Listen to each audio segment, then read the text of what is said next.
Hey guys, how's it going? It's Chris from Lincoln'sLegion.com, and today we're going to be looking at two budget guns that are going to be right around the $140 to $180 mark, right in that, like, you're getting up to, like, intermediate level airsoft guns. I have two guns here, an AK and an M4. The first gun we have right here is the Matrix Special Edition AK by SEMA. Now this is in tan and black dual tone AEG. I did change out the stock and I did add these barrel covers just because those are two tan items I have. It did have a standard black stock right here, nothing too crazy, but I threw on the tan one and I threw on these rail covers just to add to the tan and black aesthetic. There's a chipmunk, he's running around looking for scraps of food. He's so cute, I want to keep him. Okay, gun's gonna come to you disassembled and in such a fashion of you have your slide to put on and you have your bolt right here. It's going to come in a couple of pieces, but once you slap all those on and get your battery cover, you are good to go. I have not shot this gun before, so we're definitely we're going to have some we're going to have a good old time. Oh my god, AK platform, help me. I haven't owned an AK in a very long time. I mean, I had a Kalashnikov full metal AK that I got from for Christmas years and years and years ago, so I'm excited to have another AK and I'll definitely do a gameplay video with it. Who knows, it might end up being a semi-primary, but it's going to be kind of hard doing scope cam. I'm going to have to put a razor on here to have the scope cam look over the non-removable iron sight in the front. I could probably remove it, but it'd be kind of a pain, so we're going to leave that on there. It does have adjustable rear sights right here, and it has a ambidextrous bolt slide right here to reveal the hop up internally, and also you can kind of see the fuse and everything right inside there. Then you have your standard AK selector switch on the right side, which is one of the things I hate about AKs. I hate the iron sights and I hate the selector switch. They're cool, they're niche, but they're just not for me. Now, since I'm a loser and I don't remember a lot of things off the top of my head, and we're kind of looking at it like this, I'm going to read off Evike, which is where I purchased this for actually I got this on sale. It retails for $145, but I think I got it for about $90. Nice. So far, what it features is a polymer receiver and barrel assembly, polymer front end rails. Got polymer rails right there. Ambidextrous charging handle, like I said. Upper rail for optics, like I showed. Adjustable front end and rear sights. Oh, you can adjust the front sights? Somehow. Oh, it's adjustable because you can kind of like twist the needle tip right there. Okay, I'm not a professional. Full metal gearbox with reinforced internal parts. Reinforced because it says lipo ready, which we all know. An adjustable crane style stock. Comes out of the box at 0.2 gram BB, shooting 380 to 410 FPS. That's boasting right there. That's pretty crazy. And it comes with a 500 round polymer high cap, which is pretty nice. It fires semi full auto. So it got a short type motor, version 3, full metal, fully upgradable gearbox, and usually will run an 8.4 stick type recommended. And it has an adjustable hop up. That's the AK right there for you off of evike.com. So now let's get right to the shooting for this gun. As you can see right here, the battery connects in this top port up here with a small Tamiya. This is not the battery that you get with it. You're usually going to get like a long stick type battery, but since the one that I got with it I haven't charged yet, I'm just going to use this battery because it is charged. So we're just going to do some firing tests with it, kind of like this, you know, whatever. And again, this is the 500 round polymer high cap you're going to be getting with it. It's not bad so far. It feels pretty sturdy. Feels sturdy as I drop it and the door flies open. Okay, so I noticed one thing when it comes to this AK. You have your little lip right here on the front of the mag. You really need to get that in first and then snap it into place. The mag is... oh. Okay, the mag is finagly. You have to like ease it in just past the lip and then slide it in instead of putting the front of the mag all the way in and then cranking it. Fuck was that? You gotta put like just the tip in and then ease it into place. So it's kind of strange. So my first time firing it, let's go ahead and see how this works. Again, we're holding the battery all funky. Oh, weird. Okay, so the mag's also, it winds this way, winds down instead of forward, which is backwards to how I'm used to. Alright, let's go ahead and give it a shot.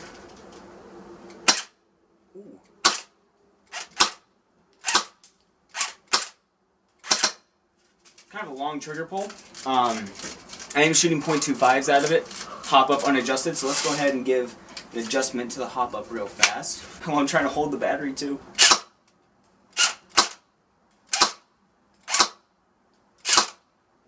With a little bit of hop, this thing is easily reaching 150 feet. No problem. So we're going to go ahead, you are on 0 zoom right now, we're going to zoom you in and get you in place. Alright, so we are shooting at that tree right there. If you can see that little black pole, that's my 100-foot marker where I set up targets usually from this exact position. So that tree right there is easily another 50 feet out, and we're going to go ahead and aim for the base or the tan part of the tree.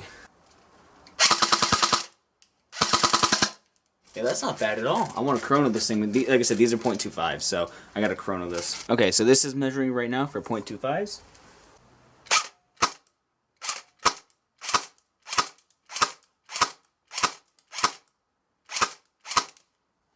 Out of 10 shots, let's see.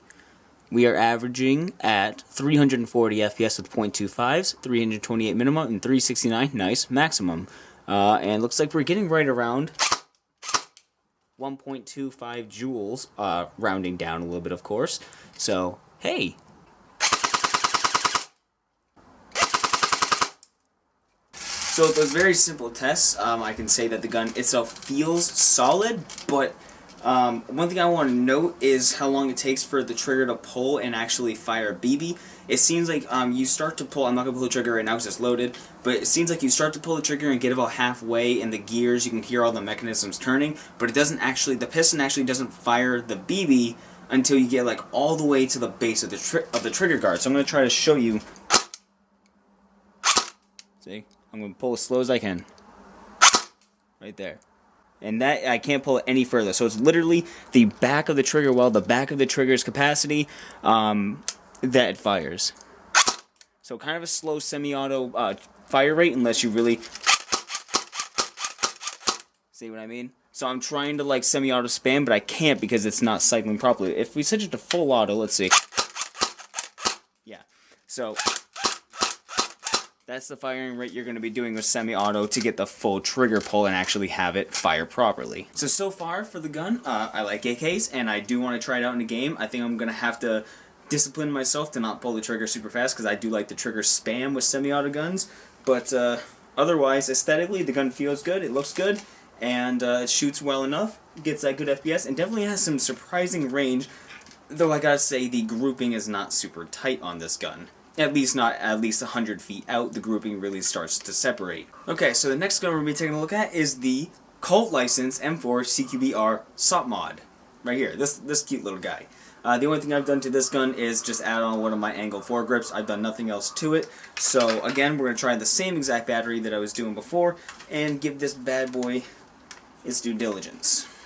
Again, connects in the back of the stock right here. Small Tamiya type, of course.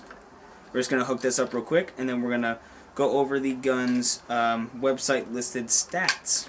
I do not, this stock is, the stock feels really cheap, honestly. It feels really kind of clunky and not very smooth operating. There we go. The cheapest part about this gun by far feels like the stock. The stock, like, it just like doesn't move. Okay, there we go. Just like doesn't move. The stock just kind of sucks, honestly. Let's go over this gun's stats. Retailing for $183. It's on sale right now as of recording this video for about $155, but I got it on sale for about $103. I think I got like $80 off on this thing with the battery and charger bundle. Pretty awesome. I had to jump on it because these two guns are going to be my rental guns. I have a rental contract for people to loan out guns when they come to play with me. That way, because I have to, you know, it's a whole thing about the renting my guns. If you want to know more about that, comment down below. I'll make a video about it. But these are going to be rental guns for people to use. So, features: durable injection molded polymer receiver, polymer handguard compatible with most accessories, of course. Reinforced version 2 gearbox, removable CQB rear sight right here, which I like, but it is very hard to look through, honestly, but I like the aesthetic of it.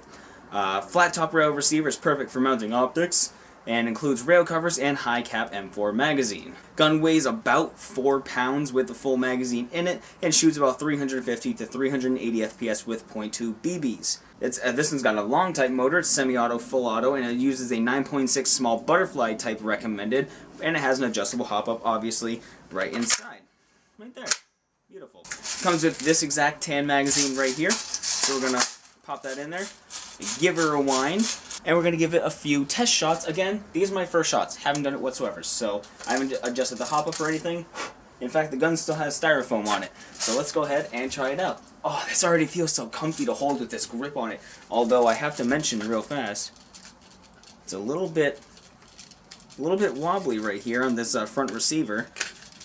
With the grip on, it's a little wobbly up here. That's kind of cheap polymer, it feels like. Alright, let's go ahead and give it a shot.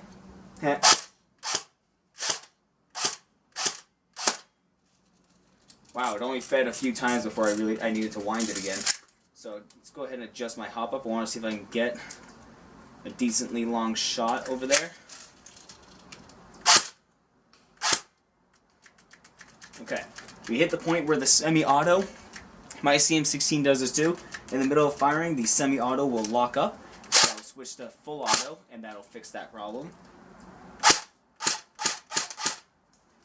That's pretty good. I like that. That's pretty snappy. It's not the best. It's not amazing, but for what I was expecting, it's doing pretty well. Well, we got some heavy wind coming in. You can see right here we have some trademarks, property of the U.S. government, M4A1 carbine. You have some more Colts manufacturing right here. You have this giant, awful made in China sticker.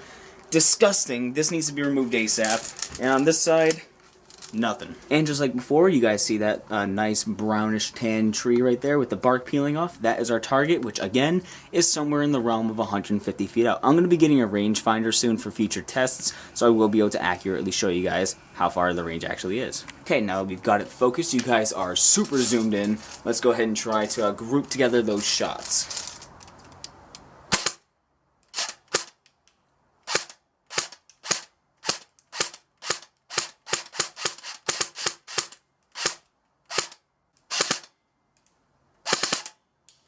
I have my hop up aimed a little bit high. I'm going to bring it down a little bit to more accurately shoot where I'm aiming with the iron sights.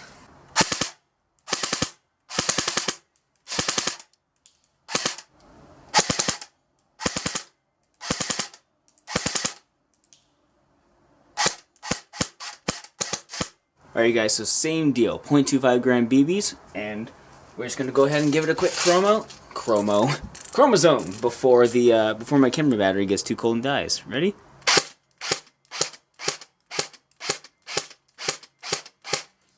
Now that was a big discrepancy. So we're shooting at 1.2 joules, looks like, and we had a max of 355. It spiked up there at 355, averaging at 314 with these 0.2 gram BBs. Sorry, 0.25 gram BBs. And its minimum is 307. So that 355 spike right there was something. I'm going to do a few more shots real quick.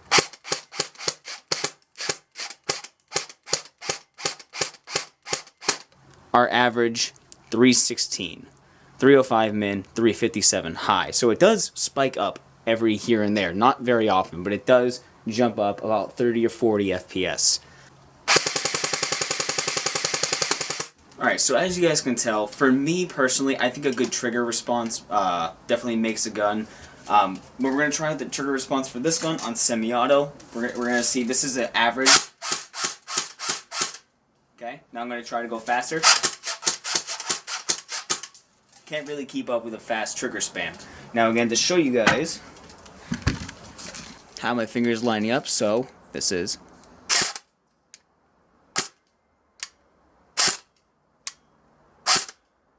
really clicky, really kind of stiff, and not very snappy at all. But that being said, it doesn't feel that bad. Between the two guns, the AK and the M4 CQB-R SOP mod, I'd recommend, but I almost want to say the AK though, because that thing seems like it's more accurate and it's definitely more punchy. So when it comes to comfortability, the M4, this gun is super comfortable, even though it's a little bit rickety. This polymer front handguard is not the best build quality, could definitely be stiffer. And the back iron sights are very obtrusive, and this stock itself is cheapo depot. And it has a polymer buffer tube right here, so for cheap build, for the price, I think this gun is definitely overpriced. It could probably drop 30 bucks easy to give you that little extra money for a battery. But that being said, I think the AK down here wins. The AK wins between the two because it's got metal body, it's got some nice metal pieces on it, it's comfortable, it's long, it shoots accurate, it shoots hard, and honestly, for a cheap AK gun, 145 bucks, it's worth my money. So that's going to be it. Hopefully you guys enjoyed this video with these two guns. Both guns will be linked down in the description below. And subscribe for more. I'm going to do gameplay with both of these, hopefully sometime this coming summer and spring. So that's it. Getting a little bit chilly now. I'll see you guys in the next video. Later. Check out lincolnslegion.com for more content.